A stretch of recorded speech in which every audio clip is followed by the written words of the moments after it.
கர்த்தருடைய பரிசுத்த நாமத்திற்கு ஸ்தோத்திரம். வேத வசனத்துக்குள்ளாக நாம் கடந்து செல்வோம். இன்று திருவிருந்தினுடைய செய்தியா இருக்கிற அப்படின்னாலே திருவிருந்துக்குரிய சில கோட்பாடுகளையும் நாம் தெரிந்து கொண்டு பரிசுத்தவான்களுடைய வாழ்க்கையிலே கர்த்தர் எப்படிப்பட்ட ஒரு விளக்கத்தை, திருப்பத்தை, கம்யூனியன் என்று சொன்னால் என்ன என்கிற ஒரு கருத்தை இந்த இடத்துல உங்களுக்கு நான் சொல்லிக் கொடுக்க ஆசைப்படுகிறேன். கம்யூனியன் பற்றி தெரிந்து கொண்டாலும் இந்த கம்யூனியனுடைய ஒரு வாழ்க்கையில, ஒருத்தருடைய வாழ்க்கையில திருப்பம் எப்படி வர வைக்கணும்னா, உங்களுக்கு ஒரு எக்ஸாம்பிள் இப்போ ஃபர்ஸ்ட் கொடுத்துட்டு அப்புறம் நம்ம எக்ஸ்பிளேஷனுக்கு போறேன். நான் say for example communion instances of Abraham. ஆபிரகாமனுடைய வாழ்க்கையில திருவிருந்தை எப்படி கற்றுக்கொள்கிறோம்? திருவிருந்து என்பது ஆபிரகாமுடைய வாழ்க்கையில எப்படிப்பட்ட ஒரு திருப்பத்தை கர்த்தர் விரும்புகிறார், அதே திருப்பம் நம்முடைய வாழ்க்கையில கர்த்தர் எப்படி எதிர்பார்க்கிறார் என்பதை இந்த இடத்துல தெளிவாக நாம் படிக்கலாம். ஃபார் எக்ஸாம்பிள், நீங்கெல்லாம் தெரிந்திருக்கிறபடி ஆதியாகமம் 12ஆம் அதிகாரத்திலே நாம் வாசிக்கிறோம், ஆண்டவர் ஆபிரகாமை ஆசீர்வதிக்கிற ஆசீர்வாதம் என்று சொல்லி. அதுல முக்கியமானது ஒன்று, ஃபர்ஸ்ட் திருவிருந்து தான் வர்றது அங்க. What is that communion? தேவனோட ஐக்கியப்படுற ஒரு விஷயம் என்னது? அவன் யாரோவாக இருக்கிறான், சம்பந்தப்படாதவனாக இருக்கிறான். தேவனுக்கும் அவனுக்கும் ஒரு தொடர்பு இல்லாதவனாகவே இருக்கிறான். தேவனோடு ஐக்கியப்படாதவனாகவே இருக்கிறான். இருந்தாலும் கர்த்தர் நம்ம மேல ஒரு பெரிய அன்பு வச்சிருக்கிறார். ஸ்தோத்திரம், அல்லேலூயா. புரிஞ்சுக்கிறீங்களா? நம்ம அவரை நேசிக்கல, கூப்பிடல, அவரை நோக்கி கதறல. இருந்தாலும் நம்ம உள்ளத்தை கர்த்தர் படிக்கிறார். ரட்சிக்கப்படல, சீர்படல, மனம் திரும்பல, ஸ்டில் ஆண்டவர் நம்மை முழுமையாக ஆராய்கிறார். அப்போ அவர் என்ன செய்றார்? உடனே அந்த மனுஷனை பார்த்து சிம்பிளா, ஜஸ்ட் சிம்பிளா, கெஞ்சிறதோ கூத்தாடுறதோ இதெல்லாம் கிடையாது. சிம்பிளா வேர்டிக்ட் என்ன கொடுக்கணுமோ, வாக்கு என்ன கொடுக்கணுமோ அதை ஸ்ட்ரைட் ஃபார்வர்டா கொடுக்கிறார். அந்த வார்த்தைகளை படிக்கும் பொழுது ரொம்ப ரொம்ப நமக்கெல்லாம் என்ன அப்படியே வருத்தமா பேசுறாங்களே, ரொம்ப ஆர்டரா பேசுறாங்களே, ரொம்ப சிஸ்டமா பேசுறாங்க அப்படின்னு நீங்க நினைக்கலாம். விசுவாசிக்கிற கர்த்தருடைய பிள்ளைங்க, நேசிக்கிற கர்த்தருடைய பிள்ளைங்க, தேவனையே தன்னுடைய துணையாய் கொண்டிருக்கிறவங்களுக்கு எதுவுமே தவறா தெரியாது. ஆண்டவர் எதை பேசினாலும் நமக்கு ஒரு கொடுக்கிற இன்ஸ்ட்ரக்ஷன் எங்களுக்கு நல்லதுன்னு தான் எடுத்துக்குவாங்க. எப்படின்னா, கர்த்தர் ஆபிரகாமை நோக்கி பாருங்க, ஸ்டேட்மெண்ட் அங்க ஒன்றும் கெஞ்சற மாதிரியும் கிடையாது. ரொம்ப உங்களை கிட்ட அப்படியே ஒரு ஒரு நல்ல பந்தமா பாசமா ஒரு காரியம் பேசுற மாதிரிலாம் இல்லை. உள்ளத்தை படிக்கிறார், உள்ளத்தை கர்த்தர் அறிந்திருக்கிறார், உள்ளத்தினுடைய யோசனை கர்த்தர் தெரியும் நல்லா. அதனால கர்த்தர் உங்ககிட்ட பேசும் பொழுது ஸ்ட்ரெயிட் ஃபார்வர்டா பேசுறாரு. எப்படின்னா, நீ பாத்தீங்களா, கனம் பொருந்திய ஆபிரகாம் அவர்களே, மேடையிலே உட்கார்ந்திருக்கும் ஆபிரகாம் அவர்களே, எதிலுமே நியாயம் உள்ள பெரியோரே, இதெல்லாம் ஒண்ணு இல்லை. கர்த்தர் எவ்வளவு ஒரு கிளியராவே, அதாவது அதுல கன்ஃபியூஷனே வரக்கூடாது, முகதாட்சியம் வரக்கூடாது, யாரையும் தூக்கி தூக்கி பேசுற அளவுக்கு கதையா எதுவும் கிடையாது. ஆண்டவர் எப்பொழுதுமே ஆசீர்வாதத்தினுடைய வார்த்தையை ஸ்ட்ரெயிட் ஃபார்வர்டா பேசுறாரு. எப்படின்னா, நீ உன் தேசத்தையும், சிம்பிள், உன் இனத்தையும், சிம்பிள், உன் தகப்பன் வீட்டையும். பாருங்க, வெரி சிம்பிள் வேர்ட். இதை விட புரிஞ்சுக்கிறதுக்கு வேற வாக்கியம் இல்லை, வேற எக்ஸ்பிளனேஷன் தேவையில்லை, அகராதியும் தேவையில்லை. உன் தேசத்தையும், உன் இனத்தையும், உன் தகப்பன் வீட்டையும் விட்டு புறப்படு. Come on, get out. நெக்ஸ்ட் இருக்கிற கோல் என்னன்னா, ஃபர்ஸ்ட் புறப்படணும். நெக்ஸ்ட் இருக்கிற கோல் அங்கே சொல்லிடுறார், நான் உனக்கு காண்பிக்கும் தேசத்துக்கு போ. எங்க ஆண்டவரே தெரியாது. இவன் கேட்கலங்க, இவன் கேட்கல. அதனால தான் கர்த்தர் இவங்கிட்ட சொல்றார், நம்ம கிட்ட இருந்தா எல்லாம் ரெடி பண்ணி வச்சுட்டு சொல்வார். ஏன்னா நம்ம கர்த்தாவே எங்கன்னு தெரியாது நீ அனுப்பிச்சிட்டேன்னா என்ன பண்ணுவேன், நம்ம ரொம்ப கேள்வி கேட்போம். இந்த நூற்றாண்டில் அப்படிதான் செய்வோம், நம்ம எல்லாம் அப்படிதான் பேசுவோம். ஆனால் ஆண்டவராகிய கர்த்தர் ஆபிரகாமோடு பேசும் பொழுது ஆபிரகாமோட உள்ளத்தை அறிந்திருக்கிறபடினாலே ஆபிரகாமோடு தெளிவாக பேசுறார். ஏன்னா தெரியும் கேள்வி கேட்க மாட்டான், அவன் கரெக்டா செய்வான். அதனால நம்மள ஃபுல்லாவே கர்த்தர் படிச்சு வச்சிருக்கிறாருங்க. ஆண்டவருக்கு நம்ம எக்ஸ்பிளைன் பண்ண வேண்டிய உள்ளத்தே படிச்சுட்டு இருக்கிறார். இனி நாளைக்கு எப்படி வாழ போறோம், நாளைக்கு எப்படி வாழ போறோம், அடுத்த மாசம் நம்ம எப்படி எல்லாம் வாழ போறோம்ன்றது அவருக்கு நல்லா தெரியும், தெளிவா தெரியும்.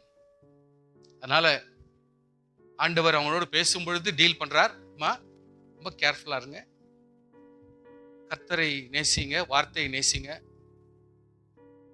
அந்தந்த ஆசீர்வாதம் அவர்களுக்கு சேரும் பொழுது, கண்ணுங்கர்த்தாய் நீங்கள் பெற்றுக்கொள்ளும் பொழுது மட்டுமே உங்களுக்கு ஆசீர்வாதம்.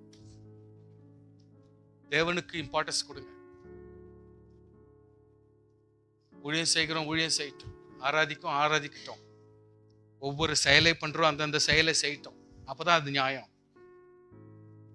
தெரியுதுங்களா? யாரையும் புகழ வேண்டிய அவசியமே இல்லை. ஏன்னா புகழ்றது நம்ம கிட்ட ஒரு பைசாவும் இல்லையே. ஒருத்தருக்கு ஒருத்தர் நம்ம மெச்சிக்கிறதுக்கு நம்ம கிட்ட ஒன்னும் இல்லை. ஒரு சின்ன வார்த்தை, நல்ல வார்த்தை நம்மளால சொல்ல முடியாது. நம்ம எல்லாருமே முன்னேறவங்க. அதனால தான் ட்ரை பண்ணினே இருக்கிறோம் daily. So be careful when you are in the church. உன் தேசத்தையும் உன் இனத்தையும் உன் தகப்பன் வீட்டையும் கிளியரா போட்டுடுச்சு. பொறுப்பிட்டு போ, நான் காண்பிக்கிற தேசம். அப்படின்னா நீ பொறுப்பிட்டுட்டா எந்த இடத்திலுமே நான் என்பதை நீங்க ஞாபகப்படுத்திக்கின்னு அவரையே சார்ந்து போகும் பொழுது மட்டும்தான் நான் சொல்லினே இருப்பேன், அந்த இடத்துல போயினே இருப்பேன். ஆமென். நான் சொல்லினே இருப்பேன், இந்த இடத்துக்கு போ, இந்த இடத்துக்கு போ, இந்த இடத்துக்கு போவாத அப்படின்னு. லொகேஷன் கொடுக்குறவங்க போன்லயே இருப்பாங்க, வந்துருங்க, இந்த கிராஸ் தான் தெரிதா, திரும்புங்க, வந்தீங்களா, போர்டு தெரிதா, வந்தியா, இதாங்க எதிரில் கைட் பண்றாங்க பாருங்க. அந்த மாதிரி இதுக்கு ஆண்டவருடைய தயவு உண்டு. ஆண்டவர் சொல்றாரு, நான் உனக்கு காட்டுவேன், நீ செய். சோ அவ்வளவு ஒரு கான்பிடன்ஸ். அப்போ நம்ம எதுவும் செய்யறதில்ல, செய்ய போறதெல்லாம் கர்த்தர். ஸ்தோத்திரம். நல்லா புரிஞ்சுங்க ப்ளீஸ். நம்ம எதுவுமே எதுவும் செய்ய போறதில்ல, செய்ய போறதெல்லாம் கர்த்தர் தான். நம்ம ஒரே ஒபே பண்ணின்னு வந்துடணும். இதை தான் கர்த்தர் எதிர்பார்க்கிறேன். This is communion. நம்முடைய வாழ்க்கையை வாழ ஆரம்பிச்சிட்டோம். சில நேரத்தில் நம்ம என்னென்னவோ முயற்சி பண்றோம், இதை சம்பாதிக்கணும், அதை சம்பாதிக்கணும், முடியல. தெரியுதுங்களா? எத்தனையோ இடத்துல மிஸ்டேக்கும் ஆயிட்டுக்குது, லாஸும் ஆயிட்டுக்குது, அசமாதானம் வந்துட்டுக்குது. இன்னும் பலப்படணும்னு ஆசைப்படுறோம். நமக்கு பல நேரத்தில் கன்ஃபியூஷனாகவும் புரியாத நிலைமையிலும் வேதனைப்படுற நிலைமையிலும் அப்படியே யோசிக்க வேண்டிய சூழ்நிலை. ஆனால் ஆண்டவர் ஒவ்வொன்றும் அற்புதமாகவே நடத்துவார். எவ்வளவு தூரத்துக்கு வந்துடுறாருன்னா, he will control your money, you will control your fellowship. உன்னுடைய ஐக்கியம் எல்லாத்தையுமே கர்த்தர் கண்ட்ரோல்ல கொண்டாந்து நீ இப்படிதான் வாழணும்ன்ற வேற வழியே இல்லைன்ற நிலைமைக்கு நம்மளுக்கு கொண்டு வந்துடுறாரு.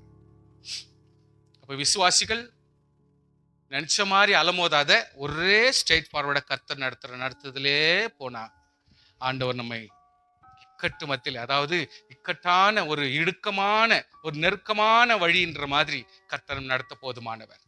ஹல்லேலூயா, ஹல்லேலூயா. சே ஃபார் எக்ஸாம்பிள், ஹாகார் அப்படின்ற ஒரு வாழ்க்கையில் ஒரு கம்யூனியன் எப்படி ஒர்க் ஆகுது, எப்படி இந்த கம்யூனியன் பேசுறாரு, கம்யூனியனுடைய வார்த்தைகள் என்ன அப்படின்றத நம்ம இப்ப கொஞ்சம் புரிஞ்சுக்கலாம். ஃபார் எக்ஸாம்பிள், சாராளுக்கு குழந்தை இல்லை, ரைட். அதனால எப்பொழுதுமே அவங்க வீட்டுங்கள்ல வேலை செய்யறதுக்கும் உதவியா இருக்கிறதுக்கும் ஒரு வேலைக்காரியை அனுப்பிச்சிடுவாங்க. அவங்க எல்லாத்து விஷயத்திலும் அவங்களுக்கு உதவியா இருப்பாங்க. ஆனா இவங்களுக்கு என்ன அந்த மைண்ட் வந்துச்சுன்னு தெரியல. ப்ளீஸ் எல்லாருமே அலர்ட்டா இருங்க. என்ன அந்த மைண்ட்ல வந்துச்சுன்னு தெரியல, மனைவியா கொடுத்துட்டாங்க அந்த அம்மா. ஸோ எல்லாமே சொல்லும் போதுதான் ஈஸி மாதிரி தெரியும். ஆனால் ஒன்ஸ் கமிட் ஆயிட்டா பிறகு வர்ற காரியம் எவ்வளவு தூரத்துக்கு போகும், அதை எப்படி மேட்ச் பண்ண முடியும், எப்படி நம்ம எடுத்துக்க முடியும்ன்றது யாராலுமே புரிஞ்சுக்க முடியாது. நம்முடைய வாழ்க்கையில் எப்பவுமே ஒரு வார்த்தை சொல்லிடுறோம், ஆனால் ஆஃப்டர் த டிசிஷன் நம்முடைய வாழ்க்கையில என்னதான் நம்ம தீர்மானத்துக்கு வருதுன்றதை நம்மளால புரிஞ்சுக்க முடியாது. என்னாயிடுச்சுன்னா வர வர கொஞ்சம் ஏளனமா மாற வேண்டிய சூழ்நிலை வந்துச்சு. விசுவாசியே, கர்த்தர் உன்னை அழைத்தவர். அழைத்த நீ அபிஷேகம் பெற்றவளாகவும் ஆசீர்வாதம் பெற்றவராகவும் தேவனாலே நன்மைகளை நிறைவாய் பெறுகிறவராகவும் ஆண்டவர் உன்னை தேவ மகிமையினாலே உன்னை நடத்தி செல்லுகிறவர். உனக்கு மேன்மை கொடுத்திருக்கிறார், மகிமை கொடுத்திருக்கிறார். அந்த மகிமையை நீ இழந்திருக்கூடாது. அதுக்கு பங்கம் வர்ற மாதிரி உன்னுடைய பொருளோ, உன்னுடைய நகையோ, உன்னுடைய துணிமணியோ, உன்னோட ஆசீர்வாதங்களோ உனக்கு இடைஞ்சலா இருக்கக்கூடாது. கர்த்தர் அதை செய்யவே மாட்டார். ஆண்டவர் பல இடத்துல சொல்றார், ஆபிரகாம் விசுவாசிகளுடைய தகப்பன்ன்றார். அப்படின்னா ஏதோ தான் பெத்த பிள்ளைங்களுக்கு தான் தகப்பன் இல்லை. அப்போ இனி வரும் சந்ததிக்கெல்லாம் தகப்பன் என்ற சூழ்நிலை வருமானால் அப்போ அவருடைய பேச்சு எவ்வளவு இருக்கணும், அவருடைய தரிசனம் எவ்வளவு இருக்கணும், அவருடைய ஜெபம் எவ்வளவு இருக்கணும். சோத்திரம் சொல்லுங்க. அவர்களுடைய தரிசனம் எவ்வளவு இருக்கணும், அவருடைய நடத்தை எவ்வளவு இருக்கணும், அவருடைய உணவு, அவங்களுடைய ஃப்ரெண்ட்ஷிப், அவங்களுடைய பேச்சினுடைய செயல் எப்படி இருக்கணும். இன்னைக்கு நம்மளெல்லாம் கர்த்தர் அழைத்தார், சொல்லி நடத்தி கொண்டுதான் போயிருக்கிறார். கனத்தினால மகிமையினால நிரப்பியிருக்கிறார். அதான் வசந்த படிச்சோம்.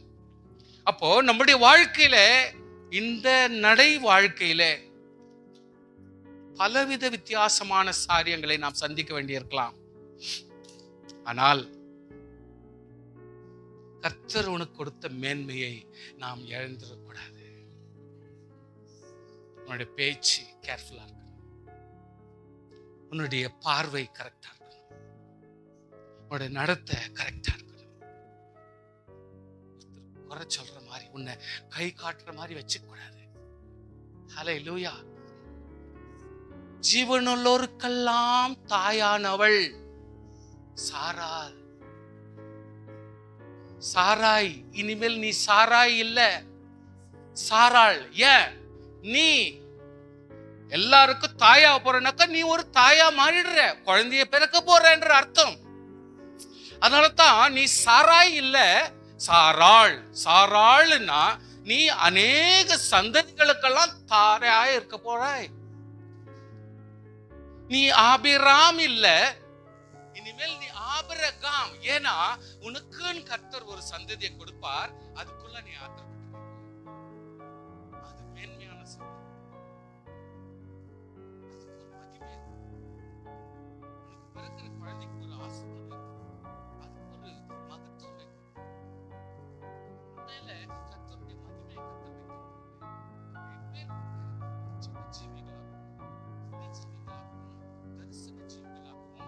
ஆண்டவரோடு கூட ஒன் டு ஒன் பேசிஸ்ல நடக்கிறதா. புரியுதுங்களா? சொல்றது புரியுதா? அப்போ எவ்வளவு தூரத்துக்கு இருக்கணும்? நீ சாராள்னா நீ எப்படிப்பட்டவள்?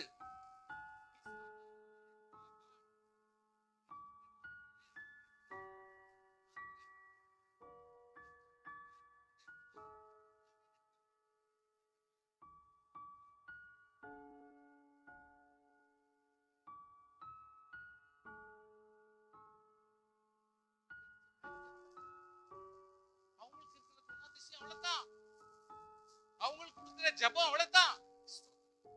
ஏன் வேலைக்காரினா அவங்களுக்கு இருக்கிற தரமே அவ்வளவுதான். குவாலிட்டி ஆஃப் லைஃப் கொஞ்சம் கம்மியா தான் இருக்கும். அவங்க கிட்ட போய் நீ சாராளுடைய குவாலிட்டி எதிர்பார்க்க முடியாது. கர்த்தர் அந்த மகிமை கொடுக்க மாட்டார். இதுக்கு நான் சொல்றேன்னா, கர்த்தர் ஆபிரகாமோடு பேசி, ஆபிரகாமுக்கு என்னன்னா சொத்து இருந்துச்சோ, நல்லா கவனிங்க, என்னன்னா சொத்து இருந்துச்சோ அது எல்லாவற்றையும் ஈசாக்கு மட்டும் தான் கொடுத்தான். நீ வசனத்துல கிளியரா வாசிக்கணும். என்ன பண்றான், மற்ற எல்லா பிள்ளைங்களுக்கும் தான் கிட்ட நகைங்களையும் பணத்திலையும் எடுத்துக்கோ, நீ எடுத்துக்கோ. ஆனால் வாரிசுனா அது தேவனால் கொடுக்கப்பட்ட ஆசீர்வாதம், தேவனால் கொடுக்கப்பட்ட நன்மை தான். அதனால ஆபிரகாம் ஈசாக்க பார்த்து உனக்கு ஒரு பங்கு கொடுக்கறேன்டா, பங்கே கிடையாது. ஆபிரகாம கூடியதெல்லாம் ஈசாக்குரியதாக. They cannot claim. Ishmael claim பண்ண முடியாது. அதுக்கப்புறம் பிறக்கிற பிள்ளைங்க யாருமே கிளைம் பண்ண முடியாது. நான் என்ன சொல்ல வர்றேன், பணத்தை மட்டுமா பேசுறேன், பணத்தை மட்டுமா நான் பேசுறேன்? அவனுக்குரிய ஆபிரகாமனுடைய தகுதியான குணம் இன்றைக்கு ஈசாக்குல தான் இருக்க முடியும். ஸ்தோத்திரம். புரியுதுங்களா? ஈசாக்கு கிட்ட தான் இருக்க முடியும். இஸ்மவேலு கிட்டயோ மத்தவங்க கிட்ட இருக்கிறதுக்கு சான்சஸ் இல்ல. கொஞ்சம் புரிஞ்சுங்க நீங்க.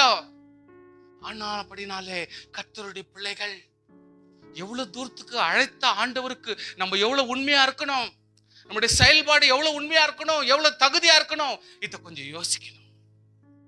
கர்த்தர் கொடுக்கிற தகுதியும் நடத்துகிற நடத்துதலிலும் நாம் எவ்வளவு தூரம் கீழ்பட்டு இருக்கணும். அதுக்கு எப்படி நம்ம தொடர்ச்சியா தினம் தினம் நம்ம எப்படி கர்த்தருக்கு கீழ்பட்டு இருக்க முடியும்? படிக்க தெரியலையா, படிக்க ஆரம்பிங்க. துதிக்க தெரியலையா, துதிக்க ஆரம்பிங்க. ஒண்ணு கெட்டு போல ஆரம்பிங்க. பைபிள் படிக்க தெரியலையா, கொஞ்சம் படிக்க ஆரம்பிச்சிருங்க. ஜெபிக்க தெரியல, இன்னும் கொஞ்சம் ஜெபிக்க ஆரம்பிச்சிருங்க. இன்னைக்கு ஆரம்பிச்சிருங்க. இன்னும் 4 நாளுக்குள்ள பிராக்டிஸ் வந்துடும். கர்த்தருடைய விசுவாசிகள் நம்முடைய வாழ்க்கையில இன்னும் விசுவாசம் இல்லையா, விசுவாசம் பண்ண ஆரம்பிச்சிருங்க. தாழ்மை இல்லையா, தாழ்மையா இருக்க ஆரம்பிச்சிருங்க. உத்தமமா இருக்க முடியல, இனிமேல் உத்தமமா இருக்க ஆரம்பிச்சிடலாம். ஏன்னா கர்த்தர் உன்னை ஃபுல் பேக்கேஜோட கர்த்தர் நடத்துகிறார், ஃபுல் பிளெஸிங்கோட உன்னை நடத்துகிறார். நீ ஆசீர்வதித்தால் ஆசீர்வாதம். தப்பித்தேறி யாருன்னா உன்னை சபிச்சால் நீ அவசரப்பட வேண்டிய அவசியம் இல்லை. அவர்கள் சாபமாக மாறிவிடுவார்கள். வசனத்தை ரொம்ப கேர்ஃபுல்லா படிக்கணும். உன்னை ஆசீர்வதிக்கிறவன் ஆசீர்வதிப்பான், உன்னை சபிக்கிறவன் சபிக்கப்படுவான். அவன் உன்னுடைய தலைவிதி. அதனால தான் நம்ம விசுவாசிகளையும் ஊழியக்காரர்களையும் பாஸ்டர்களையும் யாரையுமே நம்ம குறை கூறுறதுல பேச தெரியறதில்ல, நமக்கு பேசுறது இல்லை. ஏன்னா கர்த்தருக்கு தான் தெரியும். அவர் வேணும்னா அவர் அடிச்சுக்குவாரு, ஒதுக்குவாரு, சீர்படுத்திக்குவாரு. நம்ம செய்யக்கூடாது. ஏன்னா நம்மளே இவ்வளவு தூரத்துக்கு கனப்படுத்தி கர்த்தர் ஆசீர்வதிக்கிறார்னா அவருக்காக டெடிகேட் பண்ணவங்க, அது ஏழையோ பணக்காரனோ யாரோ, அவங்கவுங்களை கர்த்தர் எவ்வளவு தூரத்துக்கு நடத்துவார். ஆமேன். நம்மளுக்கு இவ்வளவு தூரம் வசதி இருக்கிற சூழ்நிலைக்கு நம்ம இப்படி வில்லனுங்க. ஆனால் ஒன்றும் இல்லாத சூழ்நிலையிலையும் வாழ்ந்து நிற்கிறாங்களே, ஊழியம் செய்யறாங்களே, அவங்களை கர்த்தர் விட்டுடுவாரா? ஆமேன். வயிறு நிறைய சாப்பாடு இல்லாத இடத்துல கூட துதிக்கிற எத்தனையோ விசுவாசிக்கிறாங்களே, உனக்குள்ள நல்ல துணி போட முடியாத இருக்கிற இருக்கிறாங்களே, அவங்களுக்கு விசுவாசம் பெருசா இருக்குமே, அப்ப கர்த்தர் அவங்கள விட்டுருவாரா? கொஞ்சம் யோசிக்கணும். இதெல்லாம் வெறும் நம்மள மட்டும் யோசிச்சுட்டா நாம தான் விசுவாசி உலகத்துல, இதெல்லாம் ரொம்ப கஷ்டம். கர்த்தர் தெளிவாக சாராய் அந்த இடத்துல இருக்கிறாங்க, வீட்டை விட்டு போயிடுறாங்க. அப்போ ஆண்டவர் கர்த்தருடைய தூதனார் அவளை வனாந்தரத்திலே சூருக்கு போகிற வழி அருகே இருக்கிற நீரூற்றண்டையில கண்டு, பாக்குறது நீரூற்றண்டையில தான். அந்த நீர் அந்த அம்மாக்கு தெரிய மாட்டேங்குது. நீரூற்றண்டையில தான் அந்த மாதிரி நிக்கிறாங்க. நீர் இல்லையோ என்னவோ, இல்ல அந்த அம்மாக்கு தெரியலையோ என்னவோ. கர்த்தர் சாராயின் அடிமை பெண்ணாகிய ஆகாரே, கிளியரா தெளிவா பேசுறார். சாராயின் அடிமை பெண்ணாகிய ஆகாரே, கிளியரா. அதுல ஒண்ணு கன்ஃபியூஷனே வராது. எங்கே இருந்து வருகிறாய், எங்கே போகிறாய், அதாவது நீ எங்கிருந்து வந்தேன்னு தெரியுமா? ஆகாரே, நீ எங்கிருந்து வந்தேன்னு தெரியுமா? You know who is Abraham? Who is Abraham? அவனுடைய மேன்மை என்னன்னு தெரியுமா? அவனுடைய விசுவாசம் என்னன்னு தெரியுமா? அவனை சூழ்ந்திருக்கிற தேவனுடைய ஆசீர்வாதம் என்னன்னு தெரியுமா? கர்த்தர் அவனை நடத்துகிற எவ்வளவு தேவதூதர், லட்சக்கணக்கில் தேவதூதர்கள் அவனுக்கு ஃபாலோ பண்றாங்க தெரியுமா? அவனுடைய மேன்மை என்னன்னு தெரியுமா? அவனுடைய வீட்டினுடைய தகுதிகள் என்னன்னு தெரியுமா? அப்போ நீ எங்கிருந்து வெளியே வந்துட்டேன்றது நீ புரிஞ்சுக்கல இன்னும் கூட. சோத்திரம் சோத்திரம். ஒரு கர்த்தருடைய சமூகத்திலிருந்து வெளியே வர்ற விசுவாசி எவ்வளவு தூரம் யோசிக்க வேண்டியதா இருக்குது. ஒரு தேவனுடைய பிள்ளைகளுடைய வாழ்க்கையிலிருந்து பிரிஞ்சு வர்றவங்களும், அது அவங்களோட விரோதிக்கிறதும், அதாவது அவங்களோட மனசாட்சி இல்லாம விரோதமா இருக்கிறவங்களுக்கு என்ன விதமான சூழ்நிலை பாருங்க. தெரியுமா எங்கிருந்து வந்துக்கிறேன்னு? இப்ப நீ எங்க போய் நிக்கிறேன்றது தெரியுதா?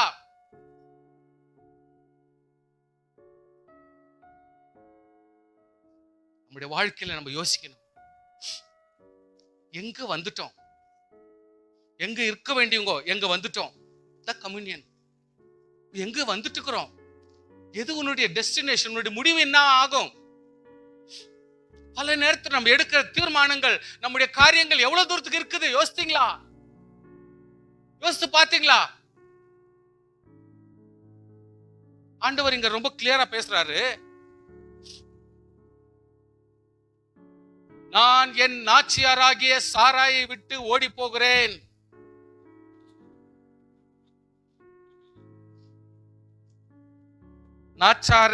நாச்சியாராகிய சாராயை விட்டு ஓடி போகிறேன். கம்யூனியன் வேர்டு என்ன தெரியுமா? நீ உன் நாச்சியார் அன்றைக்கு திரும்பி போய். ஸ்தோத்திரம். எங்க போய்? உன் நாச்சியார் அன்றைக்கு திரும்பி போய். Communion word. திருப்பத்தின் வார்த்தை, ஆசீர்வாத பக்கமாய் திருப்பக்கூடிய திருப்பத்தின் வார்த்தை, ஒரு நன்மைக்கு ஏதுவான வார்த்தை. நீ உன் நாச்சியார் அன்றைக்கு திரும்பி போய் அவள் கையின் கீழ் அடங்கி இரு. அதான் communion. That is what the communion. We need to have a turning point. திருப்புமுனை வேண்டும் நம்முடைய வாழ்க்கையில. There should be a change in the tangential. வெறும் ரவுண்ட்லயே சுத்தி கூடாது. There should be a tangent which go out of the circle. சொன்னதே சொல்லிக்கணும், பேசுனதே பேசிக்கணும், சோத்திரம் சோத்திரம் சோத்திரம் இப்படியே பண்ணிருக்கிறது இல்ல. கொஞ்சம் ஒரு சேஞ்ச் ஆகி வாங்க. கர்த்தர் சமூகத்துல கொஞ்சம் மெல்ட் ஆகி கர்த்தர் சமூகத்துல கேளுங்க. நாச்சியார் ரெண்டு இருந்து ஓடுறேன்னு சொல்றியே, தெரியுமா? சாராய் கிட்ட தானே ஓடுற. நான் என்னன்றேன், சாராய் இனிமேல் சாராய் இல்லை, அவள் சாரா. அவளை எப்படிப்பட்ட ஆசீர்வாதத்துல மாத்த போறேன்னு தெரியுமா? உலகத்தில் உள்ளவர் எல்லாருக்கெல்லாம் தாயானவளாய் இருக்க போகிறாள். அந்த ஒரு ஸ்திரீயோடு விட்டு நீ ஓடுற தப்பு.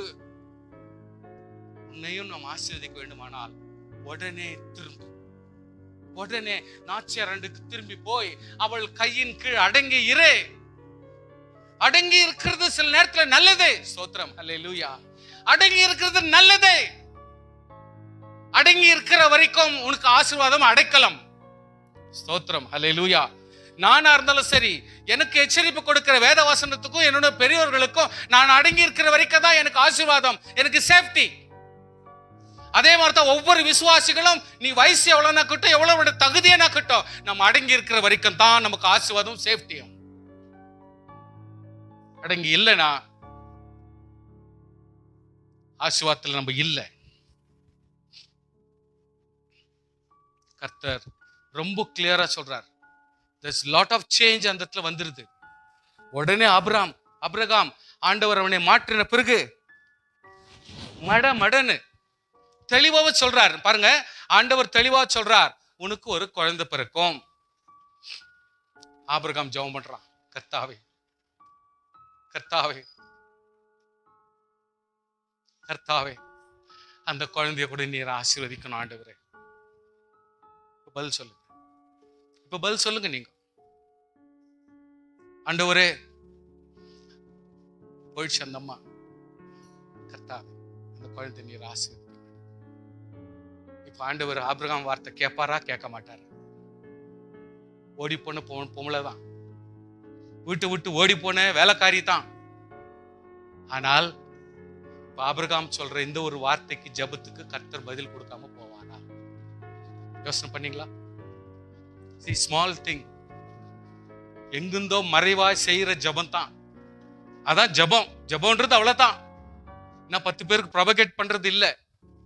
ஆனால் இந்த ஆபிரகாம் செய்யறான். ஆண்டவர் சொல்றாரு, no exactly I am going to bless என்றாரு. நான் ஆசீர்வதிப்பேன். ஆபிரகாம் நீ கேட்டுட்டே இல்ல, உன் பிள்ளைய இஸ்மவேலை ஆசீர்வதிப்பேன். ஆண்டவர் சொல்றாரு, குழந்தையை பெறுவாய். சாராய் கிட்ட இந்த ஆகார் கிட்ட சொல்றார், குழந்தையை பெறுவாய், அந்த குழந்தைக்கு நான் பேர் வை, இஸ்மவேல் என்று பெயர் வை. கர்த்தர் வைக்கிற பேர் தாங்க, அவங்கவுங்க வச்சுக்கல, ஆண்டவர் வைக்கிற பேர் தான். கர்த்தர் அந்த இடத்துல கிரெடென்ஷியல் கொடுக்கிறாரு. இவ இப்படி இப்படி எல்லாம் இருப்பான், இப்படி எல்லாம் இருப்பான். இன்னொரு விஷயம் தெரியுமா, அந்த குழந்தை இத்தனை நாள் ஆன பிறகு அதுக்கும் விருத்த சேதனை வர பண்றாங்க.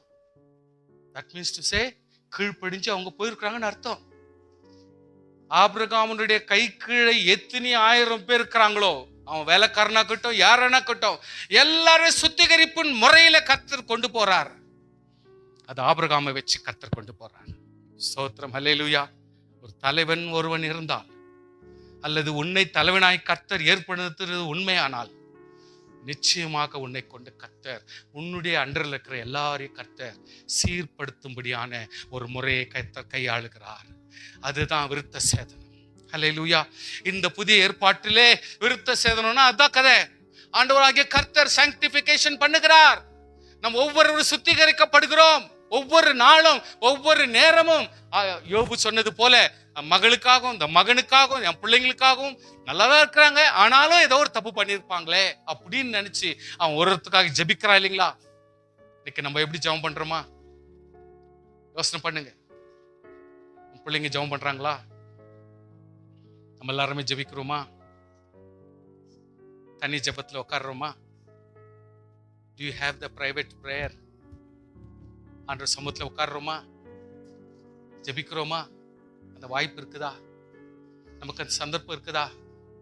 நம்ம வீட்டுல நம்ம ஜெபிக்கக்கூடிய கொடுப்புன இருக்குதா? கர்த்தரோடு பேசுகிற அந்த சந்தர்ப்பம் நமக்கு இருக்குதா? யோசனை பண்ணுங்க. If it is not, நாம் ஆபிரகாமா இருக்க முடியாது. ஆபிரகாமா தான் இருக்க முடியும். ஆபிரகாமா இருக்கணும்னா நம் முழுமையான ஆசீர்வாதம் பெற்றவராக இருக்க வேண்டும். ஹல்லேலூயா. ஆபிரகாமா இருந்து சாதனை பண்ண முடியாது. நீ சாராயா இருந்து சாதனை பண்ண முடியாது. நீ சாராளாய் மாறினா தான் அநேகருக்கு ஆசீர்வாதமா இருக்க முடியும், குடும்பத்துக்கும் ஆசீர்வாதமா இருக்க முடியும். ஹல்லேலூயா. ஆண்டவராகிய கர்த்தர் உடனடி ஒண்ணு ஒண்ணா அவங்களுக்கு ஆசீர்வாதத்தை கொடுக்கிறார். அந்த ஆசீர்வாதத்துக்கு நாம் பாத்திரமாய் மாற வேண்டும். ஆண்டவர் சொல்லுகிறார், பின்னும் கர்த்தருடைய தூதன் அவளை நோக்கி, நீ கர்ப்பவதியாய் இருக்கிறாய், ஒரு குமாரனை பெறுவாய், கர்த்தர் உன் அங்கலாய்ப்பை கேட்டபடினாலே அவனுக்கு இஸ்மவேல் என்று பெயரிடுவாயாக. ஸ்தோத்திரம், ஹல்லேலூயா. நம்ம சொல்லுது, என்னை காண்பவரை அவர் எப்படிப்பட்டவர் சொல்லுங்க? அவர் என்னை காண்பவர். சொல்லுங்க, அவர் என்னை காண்பவர். சொல்லுங்க, அவர் என்னை காண்பவர். சொல்லுங்க, வாயத்தரம் சொல்லுங்க, அவர் என்னை காண்பவர். அந்த அம்மா அப்படி பேர் எடுத்து, அவர் யாரு? என்னை காண்பவர். இவ்விடத்தில் கண்டேன் அல்லவா என்று சொல்லி தன்னோடு பேசின கர்த்தருக்கு, நீர் என்னை காண்கிற தேவன் சொல்றார். யாரு அந்த அம்மா? நீ என்னை காண்கிற தேவன் சொல்றார். என்னை கண்டவரை, என்னை காண்பவரை நான் இவ்விடத்தில் கண்டேன் அல்லவா. அவருக்கு, ஆண்டவருக்கு அந்த அம்மா என்ன பேர் வைக்குது? என்னை காண்கிறவர். அவர் யாரு? ஜபத்துல சேர்த்துக்கலாம். என்னை காண்கிறவர் நீர், என்னை காண்கிறவர் நீர். என்னை காண்கிறவரை நான் கண்டபடினாலே என்னை கண்டவரை நான் காண்கிற தேவன் என்று அவருக்கு பேரை வைக்கிறாராம். சோ கர்த்தருடைய பிள்ளை ஒரு திருப்பத்தை கொண்டு வர்றாங்க. Now the family comes together. They are all சுத்திகரிப்பு எடுக்கிறாங்க. full அவங்களுடைய எல்லா ஜனமும் சுத்திகரிப்பு எடுத்து மாற்றப்படுறாங்க. This is what the communion. This is what the communion. கர்த்தருடைய பிள்ளை ஸ்தோத்திரம். இன்று நான் உங்களுக்கு தெளிவா நான் சொல்ற விரும்புறேன். நிறைய எக்ஸாம்பிள் கொடுக்கறதுக்கு எனக்கு நேரம் இல்லை. 2 எக்ஸாம்பிள் போதும். நான் Galatians 4:6 மேலும் நீங்கள் புத்திரராய் இருக்கிறபடினால் அப்பா பிதாவை கூப்பிட பண்ணத்தக்கதாக தேவன் நமக்கு குமாரனுடைய ஆவியை உங்கள் இருதயம் ஊற்றினார். இயேசு கிறிஸ்துவனுடைய ஆவியை, ஸ்தோத்திரம், அல்லேலூயா. இயேசு கிறிஸ்துவனுடைய ஆவியை எங்க ஊற்றிருக்கிறார்? நமக்குள் ஊற்றிருக்கிறார். இயேசு கிறிஸ்து தமது குமாரனுடைய ஆவியை உங்கள் இருதயங்களில் அனுப்பினார். ஸ்தோத்திரம், அல்லேலூயா. பிலிப்பியர் 2:1-2 வாசிக்கிறோம். ஆதலால் கிறிஸ்துவுக்குள் யாதொரு ஆறுதல் உண்டானால், அன்பினாலே யாரொரு தேறுதல் உண்டானால், ஆவியின் யாதொரு ஐக்கியம் உண்டானால், உருக்கமான பட்சம் இரக்கமும் உண்டானால், ஏக சிந்தையும் ஏக அன்புள்ளவருமாயிருந்து இசைந்த ஆத்துமாக்களையாய் ஒன்றையே சிந்தித்து நம்ம குடும்பத்துங்கள சந்தோஷத்தை, தேவனுடைய சந்தோஷத்தை நாம் நிறைவேற்ற வேண்டும். தேவனுடைய சந்தோஷத்தை நிறைவேற்ற வேண்டும். ஹல்லேலூயா, ஹல்லேலூயா. ஆறுதல் படுத்த முடியுமா? தேர்தல் படுத்த முடியுமா? ஐக்கியப்பட முடியுமா? சோத்திரம் பாருங்க. நல்லா பட்சமும் இரக்கமுள்ளவராக இருக்க முடியுமா? ஏக சிந்தையா இருக்க முடியுமா? ஏக அன்புள்ளவர்களா இருக்க முடியுமா? ஒன்றே சிந்தித்து கிறிஸ்துவ குடும்பம் என்று சொல்லி குடும்பங்களிலே சந்தோஷமாய் இருக்க கடுவோம். கரங்களை தட்டி தேவனை சோத்திரம் பண்ணுவோமாக. எந்த ஒரு மனுஷனும் சபையை நடத்தி முடிக்கும் பொழுது உங்க சபைகள் எப்படிப்பட்ட முறை இருக்கணும் சொல்லிட்டு பவுல் அப்போஸ்தலன் கத்துக் கொடுக்குறார். அதனால தான் நாங்க அதை சொல்றோம். என்னன்னு சொல்றோம் தெரியுமா? நீங்களே யாருன்னா ஒருத்தர் படிங்க. 2 கொரிந்தியர் 13-14. 2 கொரிந்தியர் 13-14.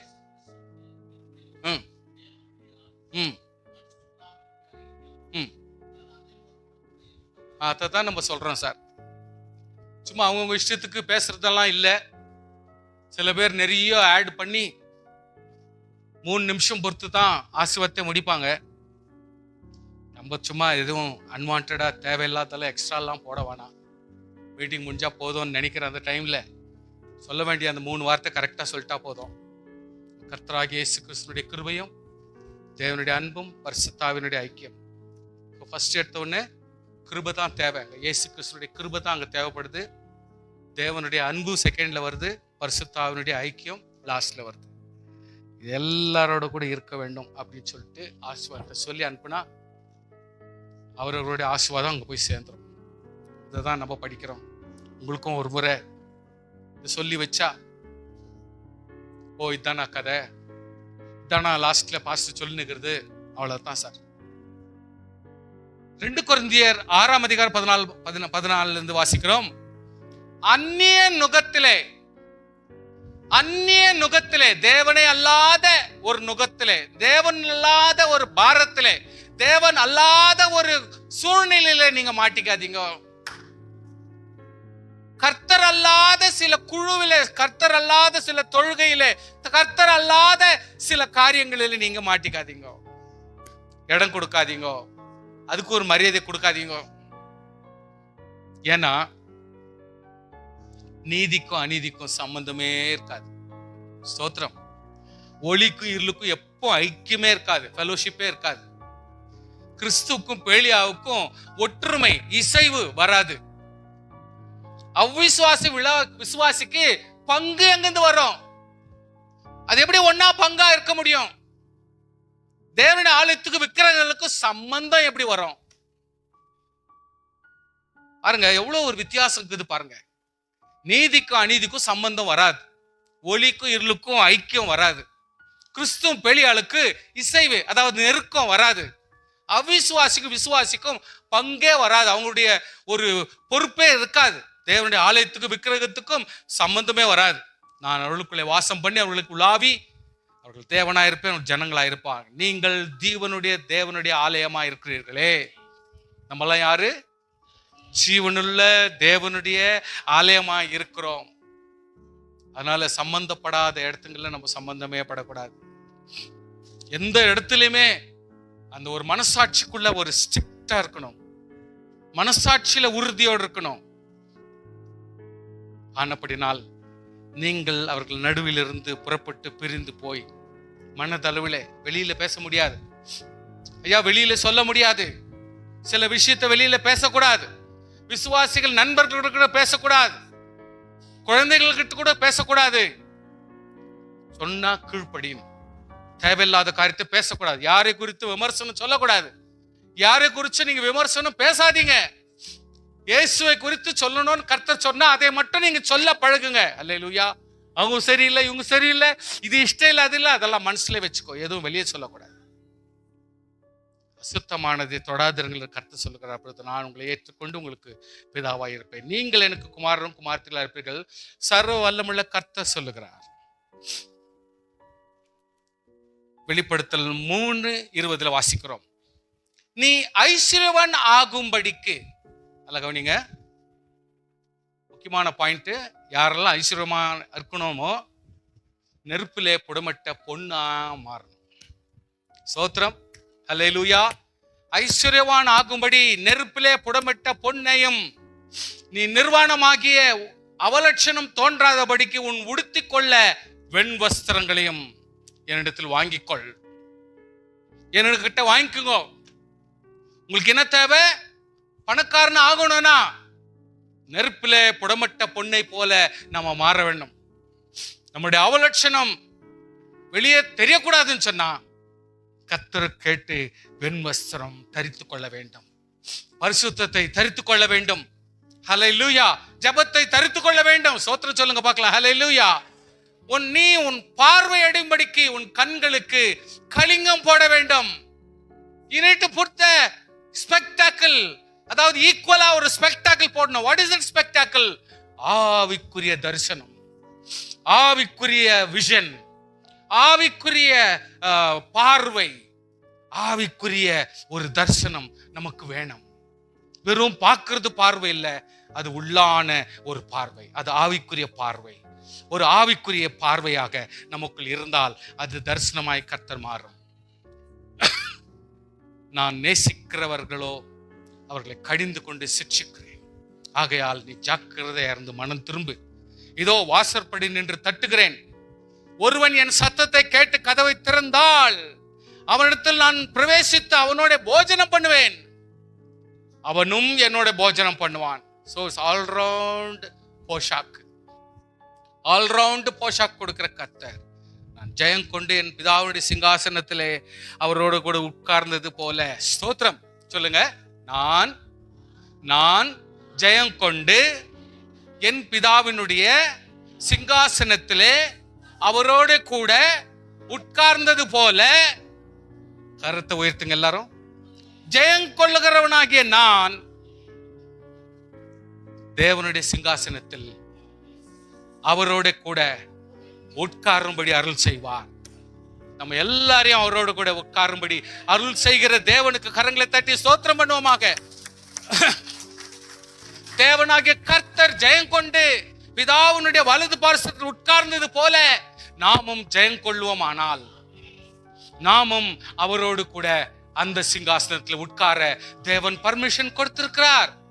இதை கொஞ்சம் புரிஞ்சுக்கணும். நம்முடைய தகுதியும் நம்முடைய மேன்மையும் புரிஞ்சுக்கணும். அதுக்கு தகுந்த மாதிரி நம்ம நடக்கிறதுக்கு வழி பண்ணணும். ஹல்லேலூயா.